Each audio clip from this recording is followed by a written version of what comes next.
नमस्कार, दर्श न्यूज देख रहे हैं आप। दिन भर की टॉप खबरों के साथ मैं रितेश शर्मा हाजिर हूं आपके साथ। खबरों की तरफ विस्तार से बढ़ेंगे, लेकिन सबसे पहले एक नजर हेडलाइंस पर।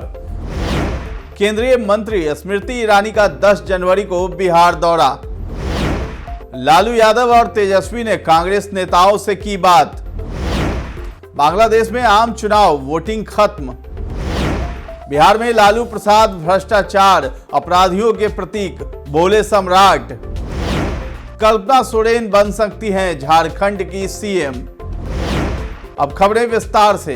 केंद्रीय मंत्री स्मृति ईरानी 10 जनवरी को पहुंचेंगी पटना में। भाजपा के मीडिया कार्यशाला कार्यक्रम में बतौर मुख्य अतिथि स्मृति ईरानी शामिल होंगी। लोकसभा चुनाव के पहले भाजपा अपने स्थानीय नेताओं को हर प्रकार के गुर सिखाना चाहती है। इसमें मीडिया से कैसे रूबरू होना है, केंद्र सरकार की योजनाओं को कैसे प्रभावशाली तरीके से पेश करना है, भाजपा से कैसे आम लोगों को जोड़ना है, इसे लेकर इस कार्यशाला में अहम सुझाव दिए जा सकते हैं। भाजपा नेताओं को स्मृति ईरानी तमाम मुद्दों पर अहम सुझाव दे सकती हैं।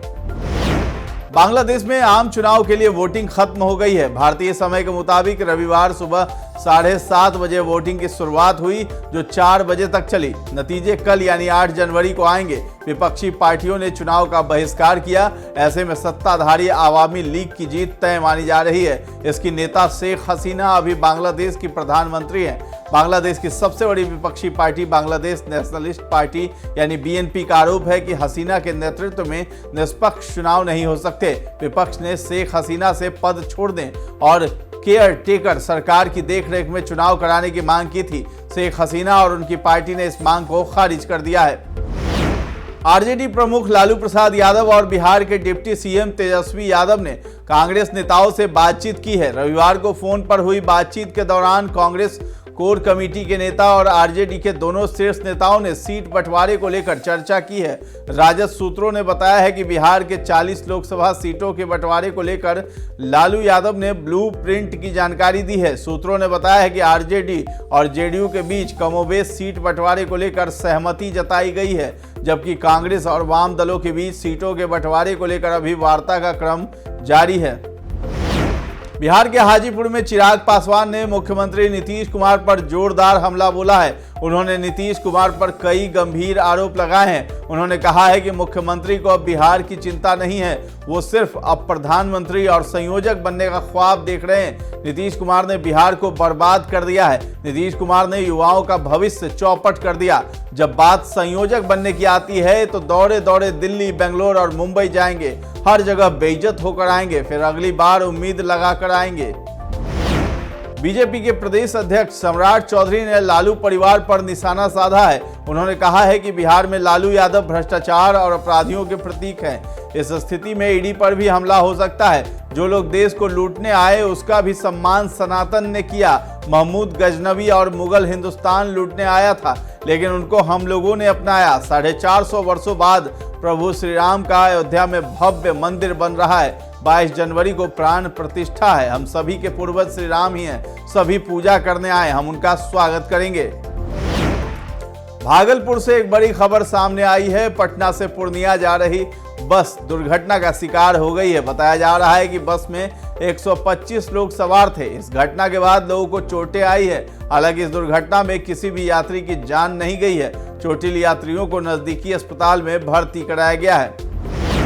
बिहार के मुख्यमंत्री नीतीश कुमार ने घोषणा की है कि मुखिया, उप मुखिया, वार्ड सदस्य तथा सरपंच, उप सरपंच एवं पंच के मानदेय में सम्मानजनक वृद्धि की जाएगी। मुख्यमंत्री नीतीश कुमार से एक अन्य मार्ग स्थित लोक संवाद में रविवार को बिहार के मुखिया, उप मुखिया, वार्ड सदस्यों तथा सरपंच, उप सरपंच एवं पंचों के शिष्टमंडल ने शिष्टाचार मुलाकात की है। मुख्यमंत्री ने इस मौके पर घोषणा की है।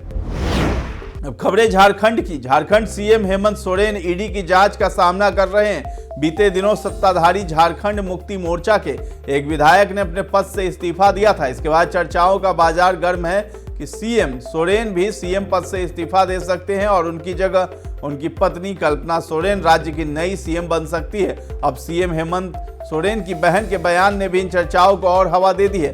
अंजलि सोरेन ने कहा है कि अगर जरूरत पड़ी तो कल्पना सोरेन सीएम बन सकती है। हमारी पार्टी में अन्य लोग भी हैं, लेकिन इसका फैसला पार्टी के विधायक दल की बैठक में होगा।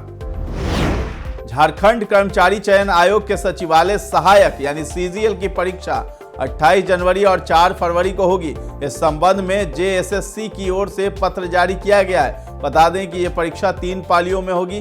पहले यह परीक्षा 16 और 17 दिसंबर को होनी थी, लेकिन किसी कारणवश इसे स्थगित कर दिया गया था। जिन अभ्यर्थियों ने इस परीक्षा के लिए आवेदन किया है वो झारखंड कर्मचारी चयन आयोग की आधिकारिक वेबसाइट पर जाकर डिटेल्स चेक कर सकते हैं। अब खबर खेल जगत की। भारत और अफगानिस्तान के बीच 3 T20 मैचों की सीरीज 11 जनवरी को शुरू होगी। इसके लिए अभी तक टीम इंडिया का ऐलान नहीं हुआ है। अफगानिस्तान ने अपनी टीम घोषित कर दी है और उसके खिलाड़ी भारत पहुंच गए हैं। सीरीज से पहले भारतीय टीम के लिए बुरी खबर सामने आई है।